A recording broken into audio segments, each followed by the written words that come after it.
Welcome to the Great Detectives of Old Time Radio. From Boise, Idaho, this is your host, Adam Graham. If you have a comment, email it to me, box13@greatdetectives.net. Follow us on Twitter at Radio Detectives and become one of our friends on Facebook, facebook.com/Radio Detectives.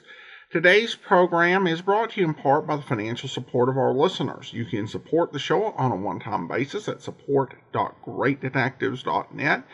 Thank you so much to Gary for supporting the program that way. And you can also become one of our ongoing Patreon supporters for as little as $2 per month. Go to patreon.greatdetectives.net. Well, now it's time for this week's episode of Under Arrest. The original air date on this program is May the 8th, 1949, and the title is Blackmail Setup. Mutual presents Under Arrest, starring Joe DeSantis as Police Captain Jim Scott. Under arrest. Into yourselves. Criminals behind bars. Under Arrest, the story of Police Captain Jim Scott's fight against crime.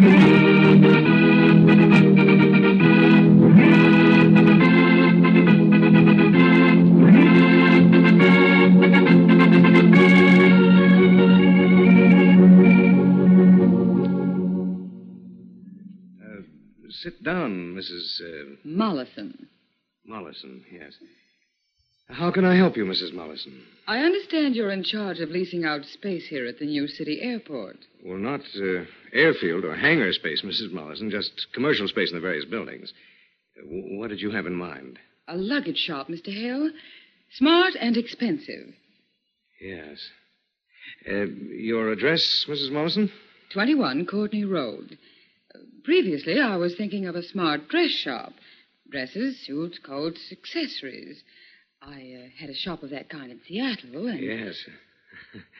I had the impression when you came in that that was more your style than luggage. I take that as a compliment, Mr. Hale. Have you the time? 11:45. Oh, dear. I'll be late for my next appointment. Could we meet again, Mr. Hale? Well, it'd be a pleasure, Mrs. Mollison. I'll be needing so much advice. May I telephone you in the next day or so? Any time, Mrs. Mollison. Goodbye, and thank you. Goodbye. Mrs. Mollison. Miss Schumann, the lady who just left my office. Oh, gone so quickly, eh? That's too bad. She left her handbag on my desk.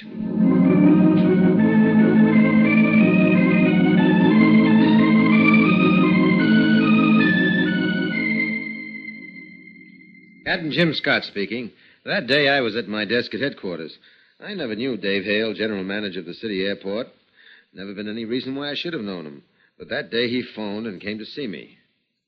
Well, Mr. Hale, you don't want me, do you? You want our lost and found department. I know it seems odd, Captain Scott, but open the handbag. Oh, see. She didn't come back right away, so I opened it to look for her address, and that's what I found. 25 caliber automatic. Handy weapon. You said her name was Mollison. Any first name? She didn't mention any. Husband's name? Oh, well, that's the funny thing. What? Well, of course, she said her name was Mrs., but... Well, I just can't think of a husband in connection with her. Ever notice that about some women, Captain? Usually that kind doesn't want you to think about a husband. Or am I unfair? Well, I must say this Mrs. Mollison's... Since she came to your office on business, didn't you write down her name and address? Yes, but when I looked for the piece of paper later, it was gone. Remember the address? No. I'm so used to writing things down, I rarely remember such details. Just a second. Sergeant. Yes, sir. Check the city directory for a woman named Mollison. Mollison. Mollison. And see if anybody named Mollison has a license for a 25 caliber Frascati automatic. Yes, sir. Of course, I suppose Mrs. Mollison will call back for the handbag, but, well, People who carry guns worry me a little, Captain. That's why I wish more citizens were like you, Mr. Hale. Then there'd be fewer unauthorized deadly weapons floating around. But, the gun isn't the entire reason you came to see me, is it? You're very discerning, Captain. Well, the fact is, holding a job under the city administration as I do, I just like to avoid any chance of trouble. And a good-looking but gun-toting woman looks like trouble to you, huh? Am I wrong? No, I was going to say it if you hadn't, Mr. Hale. Excuse me. Yes? About Mollison. No such gun license. And the city directory? There are 17 Mollisons listed, Captain. I'm having the list typed up, sir. Thank you, Sergeant. You heard that, Mr. Hale. Tomorrow, if I can spare a man, I'll have those 17 Mollisons checked.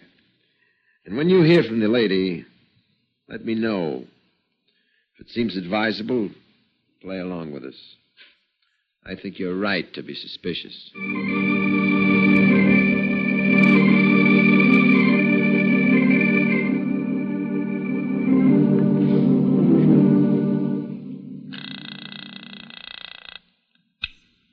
David Hale speaking.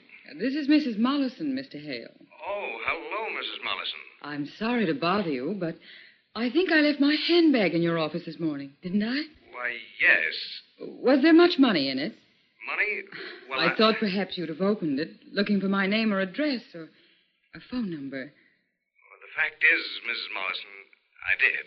Oh, then, of course, you found the gun. Yes, Mrs. Mollison. But not your address, which I'd mislaid. Nor your phone number. That gun belongs to my brother in Chicago.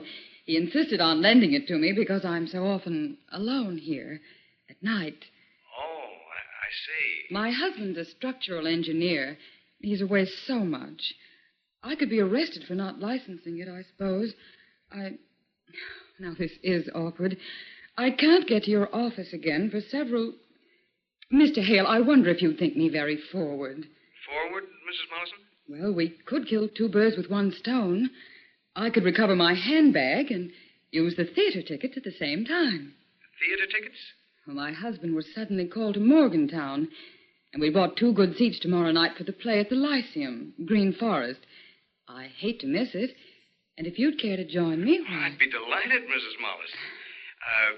I can pick you up at 8 and bring the handbag with me. 8 tomorrow evening, then. Goodbye. Mrs. Mollison, your address. Oh, of course. 21 Courtney Road, the Green and White Bungalow. At 8 tomorrow evening, Mr. Hale. And thank you very much.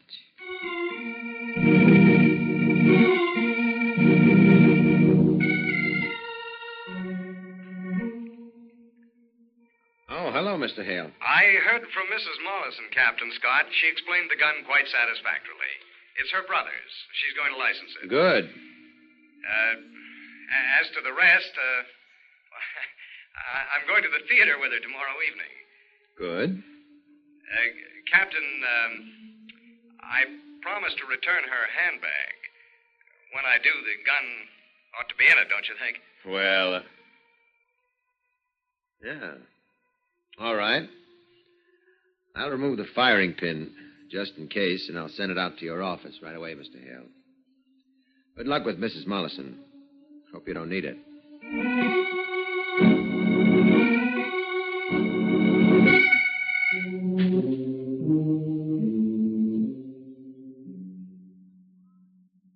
You've made this evening a lot of fun, Dave. I'm very glad you enjoyed it. I'm glad you invited me. How about coming in for a nightcap? If you hadn't said it, I was going to say it myself. Come on. What's more, I'm delighted your husband's away. Well, I'm delighted he's away, too, Dave. Oh, that's odd. I was sure I put out all the lights when we left. Well, anyway, I can give you a... Good evening, darling. Bob, I thought you were in Morgantown. No, I got halfway there and got a wire on the train putting over our conference for a week.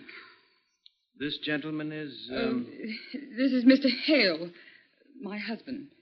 How do you do, Mr. Mollison? Nice of you to entertain my wife, Mr. Hale. I hate to think of her being bored while I'm away. Vera, no doubt you were giving Mr. Hale a nightcap. I'll join you. I think I ought to be going, Mr. Mollison. Oh, why? You came in for a drink. You're going to have it. I'm taking a light scotch. Vera takes sherry. What can I give you? Light scotch would be fine. Plain water, no ice. I was very disappointed about my trip, Vera. Of course. How was the play, darling? The play? Well, the fact is, Mr. Oh, it's Mollison... a wonderful performance, Bob. You'll have to go and see it yourself. Mrs. The first act's dull. I didn't like the father at all, but the rest is very exciting. Didn't you think so, Mr. Hale? Well, maybe you'll see it again, Vera, with me. I'd love to. Your drink, Mr. Hale. Not too light, I hope. Thank you. Your sherry, darling. Thank you. Did you have any trouble getting the right seats, darling? What? When I left yesterday afternoon, I put the tickets here on the desk. They're still here. Oh, yes. I assume you forgot them and explained that to the doorman. That's right, Mr. Mollison. I mean, Mrs. Mollison did forget them, but we didn't go to the theater at all. I just told that little fib, Bob. I didn't want you to know I was careless and let the tickets go to waste. I'm sorry. Oh, I don't mind. Yes, actually, we went over to the Gedneys. I wanted Mr. Hale to see Bill Gedney. We played canasta and came home. Nice fellow, Bill Gedney, isn't he, Mr. Hale? Until he starts talking about his car. You know the way some people can be so dull about their cars? Oh, yes, very. Vera, now I realize how you met Mr. Hale. Oh? Just putting two and two together. Mr. Hale is manager at the airport. You were there yesterday. You must have forgotten something, possibly a handbag. Mr. Hale returned it to you. Good guess? Perfect, Mr. Mollison. You have it back, darling. May I see? Well, it's in my hand. Isn't that enough? I want the gun, Vera. The gun? May I? Here. Thank you. I don't like you to carry a gun, Vera, no matter what. I'm going to send this back to your brother. I'm glad it's not loaded. Now, what's this? What? In your bag, one of those stupid noisemakers that they give away in nightclubs. This one is from the Club Serpentine. You didn't go to the theater. You didn't go to the Gedneys either, did you? You went to the Club Serpentine. Mr. Mollison... Oh, I don't mind the Club Serpentine, Mr. Hale. But I violently object to being lied to by my wife and another man. Bob, please. Mr. Mollison, I don't Dave, quite understand... leave this all to me.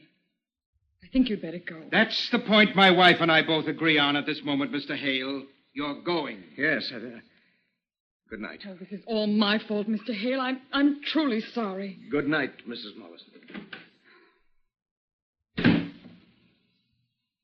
Well, Bob, I think I've hooked him for you very neatly.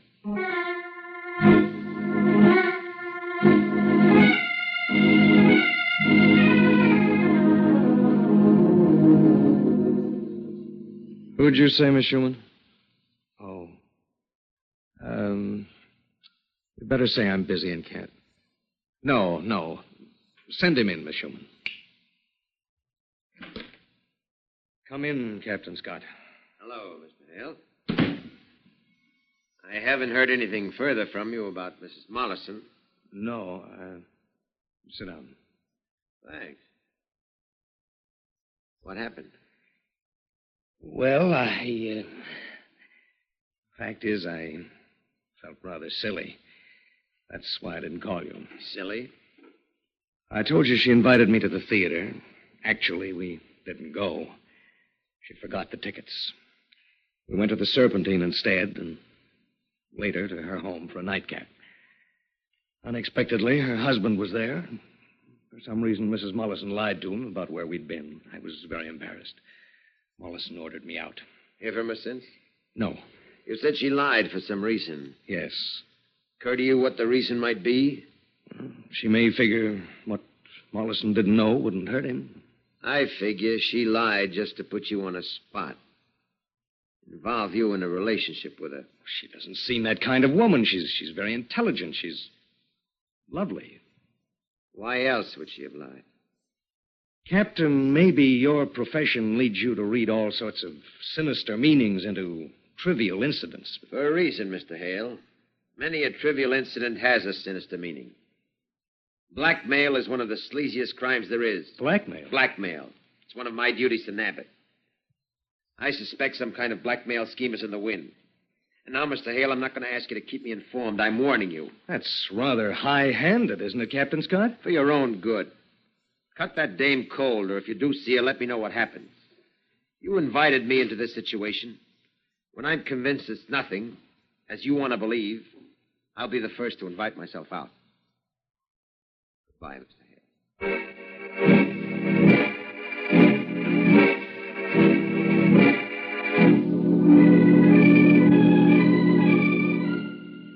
Your drink, Vera. Thank you, darling. Dear, you're a better judge of male character than I am.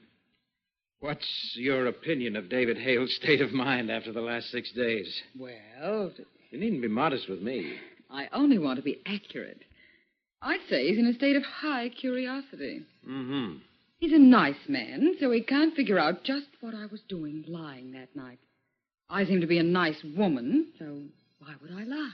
You don't think he's a cynic, do you? A cynic? A man who thinks all women lie? I don't know what he thinks about all women. I only know what he thinks about me. For instance? He fell for me. Hard. I hope you're right. That's why he's so curious. Even if he's scared, of you, for instance, he's curious. Vera, don't estimate him for a fool. I inspected your supposed brother's gun. Did you know that the firing pin was removed? Well, he's a cautious man, isn't he? Well, it's a warning to us to be careful. It's time for the next step, isn't it? I think so. The embarrassed wife calling a sincere friend to explain the little business of the other night. A tear in the eye, a hint that your husband is an unfeeling brute. I know. In short, if he's on the brink of falling in love with you, push him over the cliff. Darling, we've been invited to Mabel Spinner's party next Monday night. She has a penthouse apartment, you know. Suppose I call Hale and say you're away again, and that I want to explain. Yeah, I think that'll do it, Bob. Pressure my drink, will you?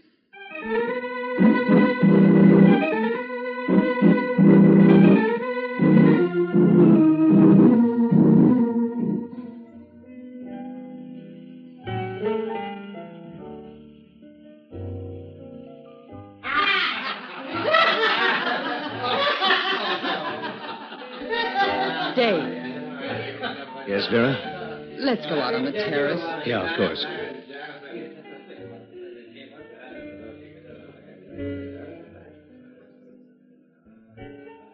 It's like being in another world. Oh, what a beautiful night. Dave, please don't be angry. Angry? I'm not angry. You're angry because I still haven't explained why It's not important. Dave, I don't want to lose you as a friend so soon. I felt so badly I embarrassed you that night. I lied on the spur of the moment. It's hard for me to explain exactly why. Bob's character, I suppose, and instinctively Well, he's my husband. A good husband, really.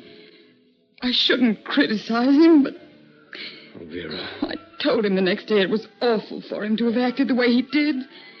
Then I was ashamed to call you. Days went by. He went away yesterday morning, and I thought, well, why should I be ashamed? Well, then let's forget it, Vera. Can you? Well, not literally, I suppose. I mean... For days I couldn't think of anything but the look on your face that evening. Dave, What?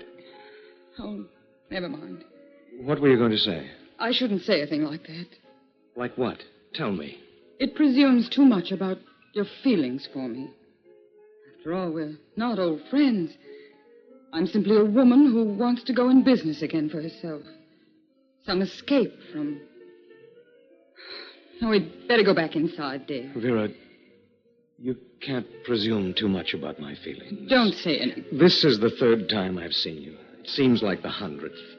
That's got to mean something. Well, under the circumstances, Dave, what can it mean? I love you. No. Not possible in such a short time? Why not? Please, Dave. This is probably the last time I'll ever see you, and I've got to say it. I love you. And I wish you didn't have a husband and that you loved me. And... Dave.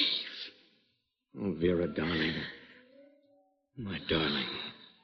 I do love you. I'm so glad. Glad. I was hoping you'd... Thinking of it. Wishing that...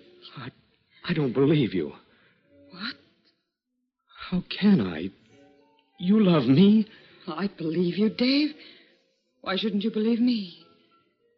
I'll prove I love you, Dave. I'll tell you why I really came to see you at your office last week. I'll tell you why I invited you to the theater and why I lied.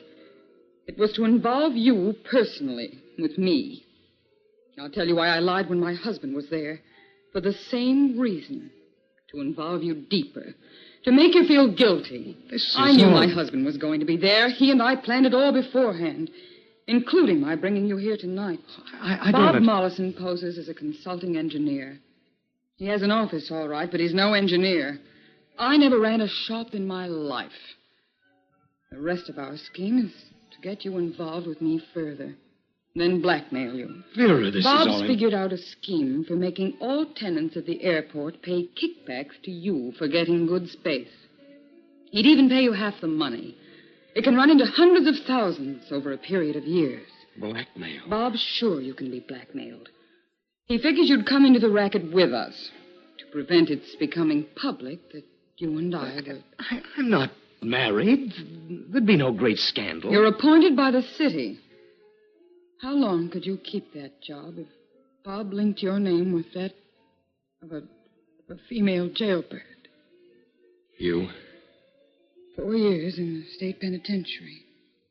Why? Same scheme as this, in another city.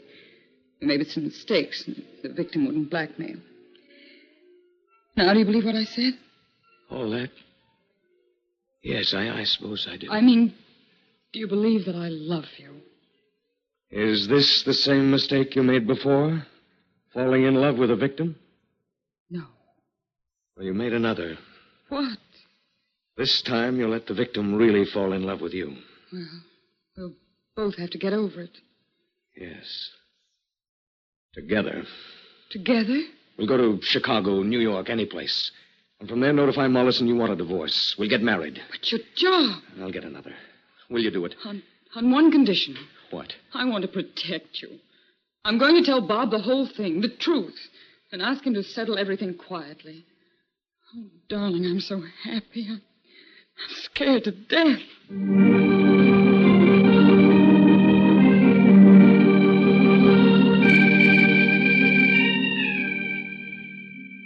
Can we talk here privately, Captain Scott?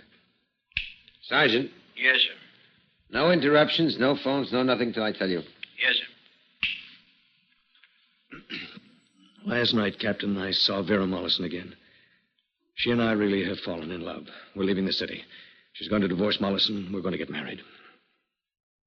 Have a cigarette, Mr. Hale. I can see that speech took all the nerve you've got. Yeah. Thank you.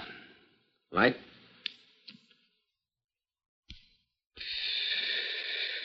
Then I was entirely wrong, was I, Mr. Hale? About there being some kind of scheme? No. But that's all over now. It was a scheme, but it's over? Mrs. Mollison and her husband planned to blackmail me into a racket involving kickbacks on airport rentals.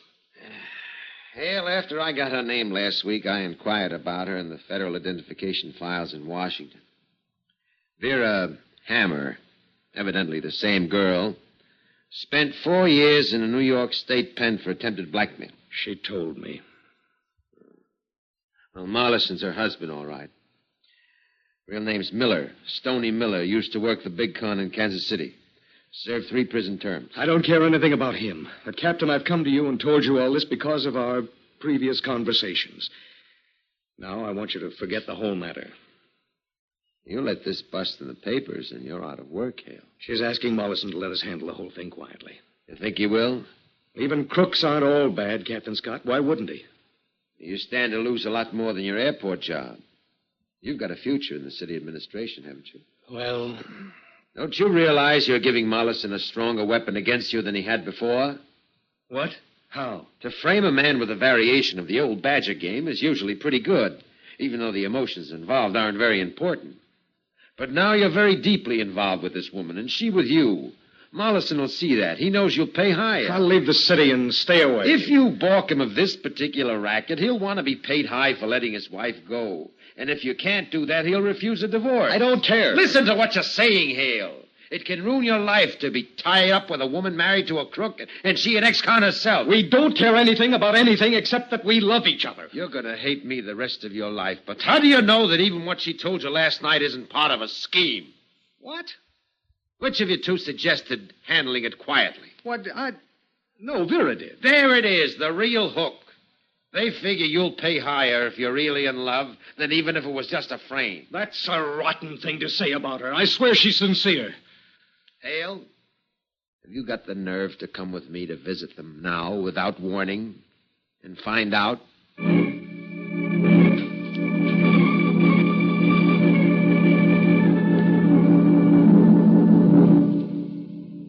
Well, this is all wonderful, Vera. Wonderful. Then you'll let me handle the divorce thing quietly? Oh, sure. Why not?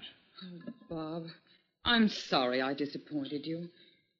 It hasn't been bad with you, taking everything together. No, it hasn't. You can find a new partner who won't let you down. If it's all the same to you, I'll move to a hotel. Darling, you're getting ahead of yourself.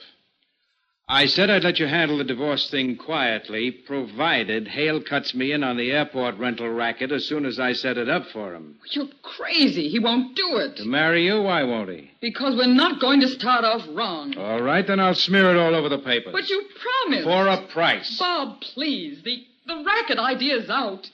Can't you leave us alone? Well, sure, but not for nothing. All right. I'll go away. Alone. Away from you and from him. All right, I'll smear him anyway. I'll yell he knows where you went. You rotten crumb, you. You better put down that phone, If Vera. you hurt Dave, I'll tell the one thing about you that'll finish you for life. Oh, stop kidding. You were in on it, too. I don't care anymore what you do to me, but I will help Dave. Put that phone down. Operator, I want police. Oh. You're done anyway, Bob. The operator certainly heard this. Don't move, Mollison. Police. Police? Hold still the way you are. Be that gun. You get handcuffs. Police? Hello? Hello? Captain. She's dead. Hello? Hello, operator. This is Captain Scott, police. It's all right. Oh, thank you, sir. Mollison, I'm arresting you for the murder of your wife. Scott. She's dead. He killed her, the murdering. Oh. Leave him alone, Hale. But he killed her. We'll all take care of him for that and for a previous murder. I was hoping I wouldn't have to tell you, Hale, but through you, 2 vicious murders have been caught. 2? Yeah. Because of the inquiries I made in Washington, I learned that Bob and Vera Miller, these 2, were wanted for 2 years for the planned murder of a man in Philadelphia. Oh, no. I'm sorry, Hale. It just couldn't have worked with you and her. Operator, police headquarters, please.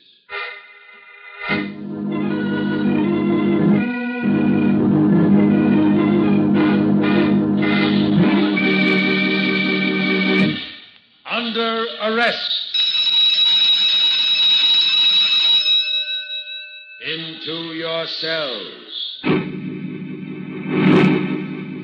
All prisoners present and accounted for.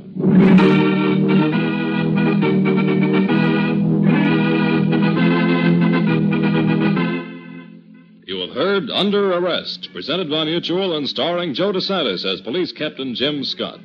Today's case was especially dramatized for Under Arrest by Paul R. Milton. Original music was composed and played by Al Finelli. Heard in today's cast were Rita Lynn as Mrs. Mollison, Eric Dressler as her husband, and Court Benson as Mr. Hale. All names of persons used in Under Arrest are fictitious. Any resemblance to names of actual persons, living or dead, is coincidental. This is Ken Marvin speaking.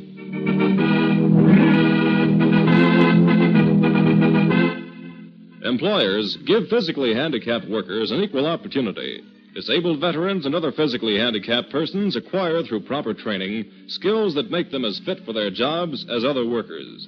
It's good business to hire them. State agencies prepare handicapped persons physically and mentally for selected jobs.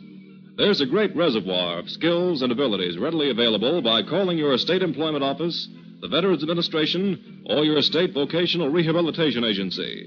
Employ the physically handicapped. It's good business.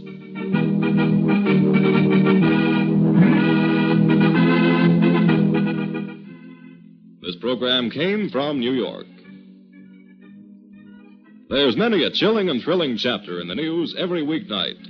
For a penetrating look-at-passing scene through the sharp eyes of ace reporters, hear Gabriel Heater, Bill Henry, and Frank Edwards, Monday through Friday, over most of these stations.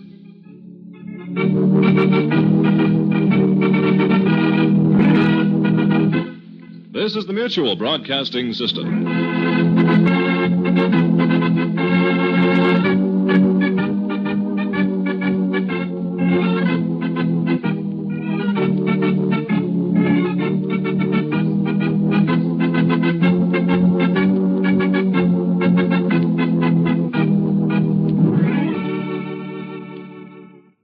Welcome back. Well, kind of an interesting story in that Captain Scott is kind of a secondary character on his own program.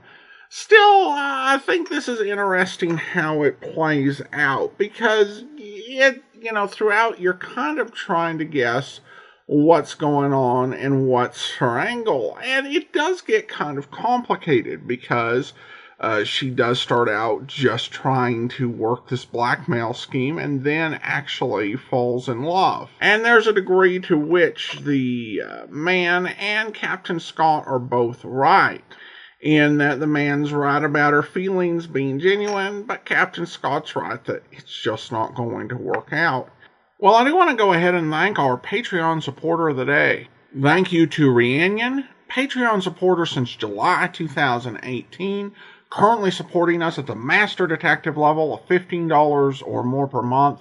Thank you so much for your support. And that will actually do it for today. Next week is our vacation week, so we'll be dipping into our archives to bring you some classic Great Detectives episodes we haven't played in many years, and with my original commentary from way back when.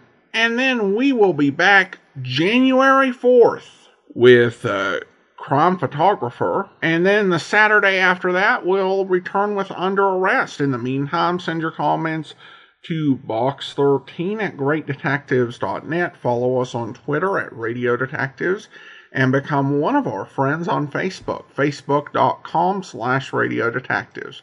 From Boise, Idaho, this is your host, Adam Graham, signing off.